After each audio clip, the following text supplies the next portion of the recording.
வந்தே மாதரம் என்று சொல்லக்கூடிய அந்த பாடல் 6 ஸ்டான்ஸா. இந்த 6 ஸ்டான்ஸாவையும் சுதந்திர போராட்ட காலத்தில் அன்றைக்கு இந்திய தேசிய காங்கிரஸ், சுதந்திரத்திற்காக பாடுபட்ட இந்திய தேசிய காங்கிரஸ், அந்த காங்கிரஸ் கூட்டங்கள் நடக்கிற பொழுது அந்த பாடலை விஷ்ணு திகம்பர் அப்படின்னு சொல்லக்கூடிய ஒரு தேசாபிமானி, ஒரு தேசபக்தர் அதை உறக்க பாடுவார். அந்த பாட்டு அன்னைக்கு இந்திய தேசிய காங்கிரஸ், சுதந்திரத்துக்காக பாடுபட்ட இந்திய தேசிய காங்கிரஸ் வலிமை பெற்ற ஒரு அமைப்பாக இருந்தது. நாட்டில் சுதந்திரத்திற்காக பாடுபட்ட அந்த தியாகிகள் எல்லா கிராமத்திலும் இருந்தாங்க. எந்த வசதிகளும் இன்னைக்கு இருக்கிற மாதிரி டெலிவிஷனோ இல்லைன்னு சொன்னால் ஒரே நேரத்தில் ஒரு 10 பத்திரிகைகளோ ஒன்றும் கிடையாது. அந்த காலகட்டத்திலேயே இந்த வந்தே மாதரம் பாடப்படுகிற பொழுது மக்களிடத்தில் ஒரு எழுச்சி, மிகப்பெரிய எழுச்சி ஏற்பட்டது. அந்த வந்தே மாதரத்தை அதனுடைய வரலாற்றை சொல்லுகிற பொழுது, நம்முடைய நாட்டை சாராத, நம்முடைய நாட்டில் பிறந்து வளரல, அமெரிக்காவில் பிறந்து வளர்ந்த சுவாமி விவேகானந்தருடைய சிஷ்யை ஆகிய நிவேதிதை அவர்கள் சுவாமிஜி அமெரிக்காவிற்கு சொற்பொழிவிற்கு சென்ற பொழுது அவரை சந்தித்து அவருடைய சொற்பொழிவுகளால் கவரப்பட்டு இந்த இந்திய தேசத்திற்காக எதையாவது செய்ய வேண்டும் என்ற எண்ணத்தை சுவாமியிடம் வெளிப்படுத்திய பொழுது அதற்கான காலம் வரட்டும் என்று சுவாமி சொல்லி, அவங்க நிவேதிதை அவர்கள் நம்முடைய நாட்டுக்கு சுவாமியினுடைய விருப்பமான பெண் குழந்தைகளுக்கு கல்வி, நம்முடைய நாட்டில் பெண் குழந்தைகளுக்கு கல்வி அன்னைக்கெல்லாம் ரொம்ப அரிது, ரொம்ப குறைவு. அதனால சுவாமியுடைய அந்த எண்ணத்தை நிறைவேற்றுவதற்காக ஒரு பள்ளிக்கூடத்தை துவங்குவதற்கு அவர்கள் முயற்சி செய்து துவங்கினார்கள். இந்த துறவும் தொண்டும் தான். துறவுன்னா இப்போ சன்னியாசியாகி காவி போடுறது துறவு அப்படின்றது மட்டுமல்லாமல், துறவுன்றது தன்னை முழுமையாக அர்ப்பணித்துக் கொள்வது அப்படின்னு சொல்லலாம். தொண்டு தெரியும், சர்வீஸ், இந்த ரெண்டும் தான் நாட்டினுடைய லட்சியம், நம்முடைய பாரத நாட்டினுடைய லட்சியம் அப்படின்னு சொல்லி, அப்போ அவர்கள் தொடங்கி அந்த கல்விக்கூடத்தில் காலையில் அந்த கல்விக்கூடம் துவங்குவதற்கு முன்னால் ஒரு பாடல் பாட வேண்டும். அது எந்த பாடல் அப்படின்னு சொல்லி அவங்க அதை யோசித்தாங்க, ஆழமாக யோசித்தாங்க. இப்போ அவங்களுக்கு தோன்றியது காவி நிறம். இந்த நாட்டினுடைய நிஜமான நிறம் என்ன என்று சொன்னால் காவி நிறம். இந்த காவி நிறம்தான் நம்முடைய துறவிகள் அணிந்திருக்கக்கூடிய ஒரு நிறமாக, அவர்களுடைய உடையின் நிறம் காவியாக இருந்தது. மகாபாரத யுத்தத்தில் ஸ்ரீகிருஷ்ணர் ரதத்தில் பறந்த கொடியும் அந்த காவி கொடிதான். காவி என்றால் தியாகம். அதனால அந்த காவி நிற கொடியில், அதாவது அந்த கொடி பள்ளிக்கூடத்தில் கொடி ஏற்றப்பட்டு துவங்கணும், அதுக்காக அவங்க கொடியை டிசைன் பண்ணாங்க. அப்போ தியாகம் அப்படின்னு சொன்னால், தியாகம்னா என்ன, அதில் ஒரு சிம்பல் நம்ம வைக்கணும் கொடியில். அப்போ அது தியாகத்தை குறிப்பதாக இருக்க வேண்டும் அப்படின்னு சொல்லி இந்த ததீசி முனிவர் தன்னுடைய முதுகெலும்பை அசுரர்களை அழிப்பதற்காக, ததீசி முனிவர் தன்னுடைய முதுகெலும்பை ஆயுதமாக செய்து கொள்வதற்கு அவர் உடன்பட்டு அந்த முதுகெலும்பை ஆயுதமாக கொண்டு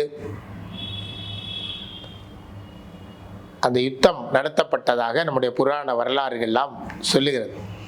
இந்த விருத்தாசுரன் என்று சொல்லக்கூடிய அசுரனை அழிப்பதற்காக தேவர்கள் போரிடுகிற பொழுது ததீசி முனிவருடைய முதுகெலும்பை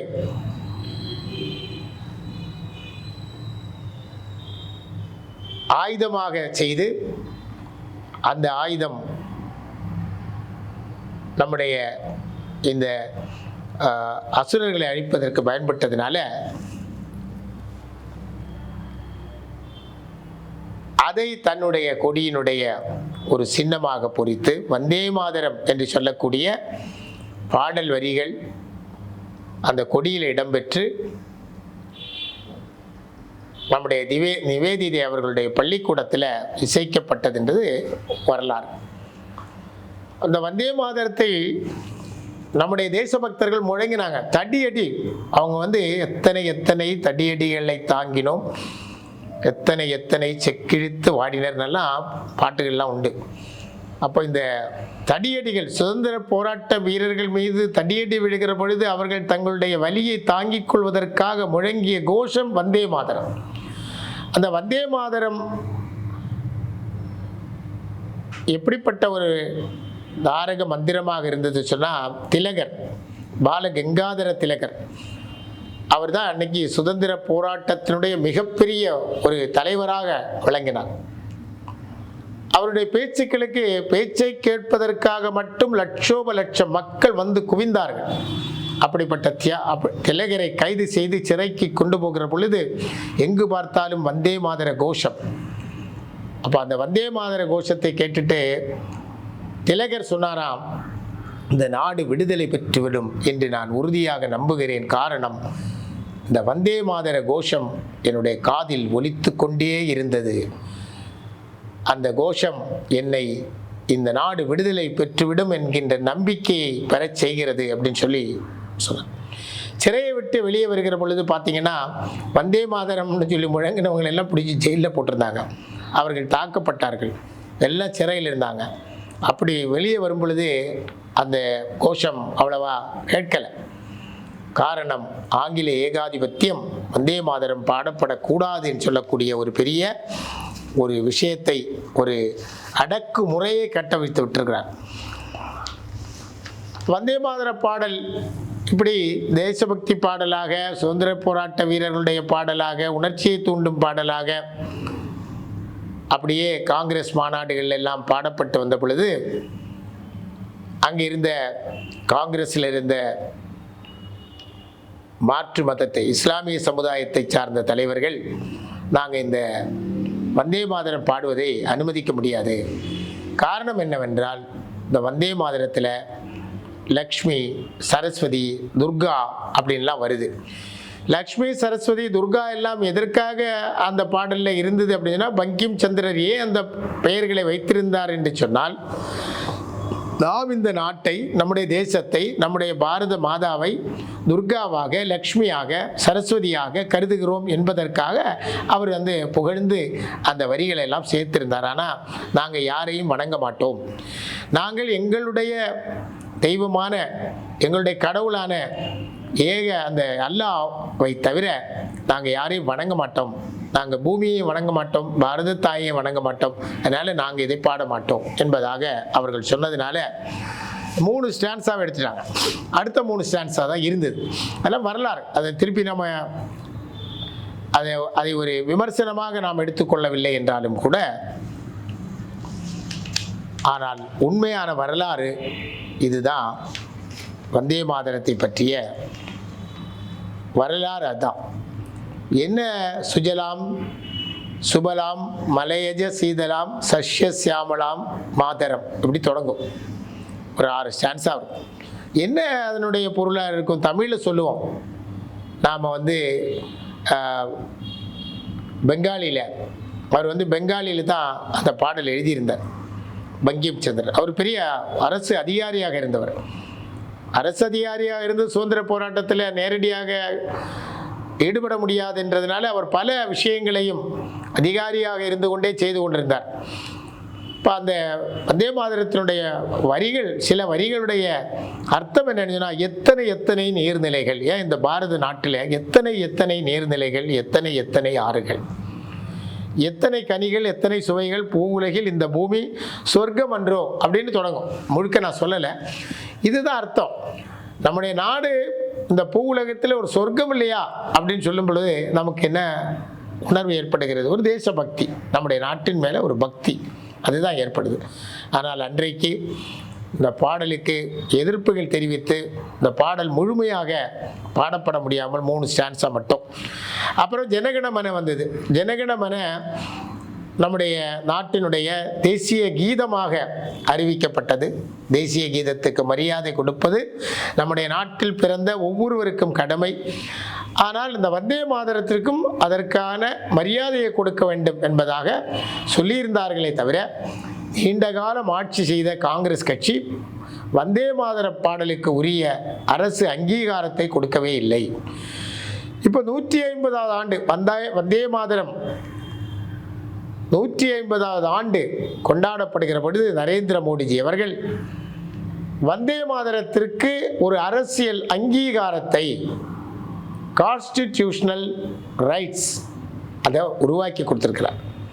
எப்படின்னா, வந்தே மாதரம் எல்லா பள்ளிக்கூடங்களிலேயும் பாடப்பட வேண்டும், முழுமையாக பாடப்பட வேண்டும், கல்லூரிகளில் பாடப்பட வேண்டும், ஜனாதிபதி அதே மாதிரி கவர்னர்கள், அரசு விழாக்கள் எல்லாத்திலையும் வந்தே மாதரம் பாடப்பட வேண்டும். அப்போ வந்தே மாதரம் பாடப்போது தேசிய ஜனகணமன அந்த கீதத்திற்கு நாம் என்ன மரியாதை கொடுக்கிறோமோ அந்த மரியாதையை வந்தே மாதரம் பாடலுக்கும் கொடுக்க வேண்டும்.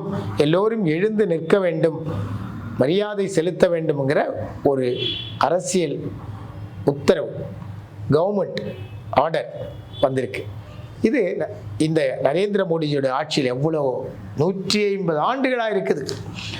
ஆக வந்தே மாதரம் என்பதோ பாரத மாதாவுக்கு ஜே என்பதோ யாருக்கும் ஒருத்தருக்கு மட்டும் சொந்தம் இல்லை. எல்லாருமே சொல்லலாம்.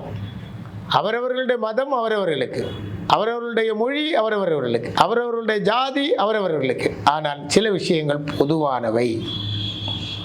அப்படின்று இந்த வந்தே மாதரத்தை நாம் இன்னமும் எவ்வளவு வலிமையாக பாடுகிறோமோ, எந்த அளவிற்கு இந்த வந்தே மாதர கோஷம் இன்றும் நாட்டில் எழுப்பப்படுகிறதோ அந்த அளவுக்கு தேசபக்தியை நாம் இந்த நாட்டில் உருவாக்குகிறோம் அப்படின்னு அர்த்தம். 3 நிமிஷம் 10 வினாடிகள் தான் இந்த முழுமையான பாட்டும் பாடி முடிகிறதுக்கான நேரம். பாரத தேவிக்கு நிவேதனமான பொருளாக கருதப்பட்ட பல விஷயங்களில் இந்த வந்தே மாதரமும் இருக்கிறது என்பதை சொல்லி, நாம் எல்லா கல்விக்கூடங்களிலேயும் எல்லா பொது நிகழ்ச்சிகளிலேயும் நம்முடைய சுதந்திர வீரர்கள் எவ்வளவு எவ்வளவு எவ்வளவு தடியடி தூக்கில் போடுகிற பொழுது மதன்லால் திங்கிரா என்கின்ற இளைஞன் கர்சன் வாயிலி என்று சொல்லக்கூடிய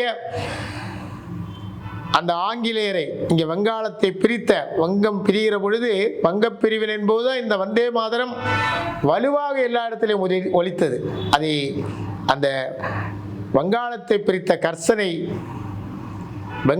அவரை லண்டன்ல மதன்லால் திங்கிரா சுட்டு கொன்றார். அவர் தூக்கில் போடப்படுவதற்கு முன்னால நம்முடைய வீர சாவர்கர் அவர்களும் வாவேசு ஐயர் அவர்களும் அவரை சந்திப்பதற்காக போன போது அந்த மதன்லால் திங்கிரா என்ற இளைஞன், மிகச்சிறிய இளைஞன், வயதெல்லாம் பெரிய வயது கிடையாது, அவங்கெல்லாம் ஒரு 18 வயசு 19 வயசு அந்த வயது தான். உங்களுக்கு நாங்கள் என்ன செய்யணும் அப்படின்னு கேட்டால், எனக்கு வேண்டியதெல்லாம் நான் தூக்கிலிடப்பட்ட பிறகு என்னுடைய உடல் இறக்கப்படுகிற பொழுதும் கூட, நான் இறக்கும் தருவாயிலே கூட என்னுடைய வாய் வந்தே மாதரம் என்கிற அந்த மந்திர சொல்லை உச்சரித்து கொண்டே இருக்க வேண்டும். என்னுடைய உடலை எந்த அந்நியர்களும் தொட்டுவிடக்கூடாது. என்னுடைய உடல் பவித்திரமானது. என்னுடைய உடலை எந்த வேற்று சக்தியை சார்ந்தவர்களும் எந்த தர்ம விரோதிகளும் தொட்டுவிடக்கூடாது என்று சொல்லிவிட்டு, நான் மீண்டும் இந்த நாட்டில் தான் பிறக்க வேண்டும், சுதந்திரத்திற்காக பாடுபட வேண்டும் அப்படின்னு சொல்லி தன்னுடைய உயிரை விட்டதாக உண்மையான வரலாறு சொல்லுகிறது.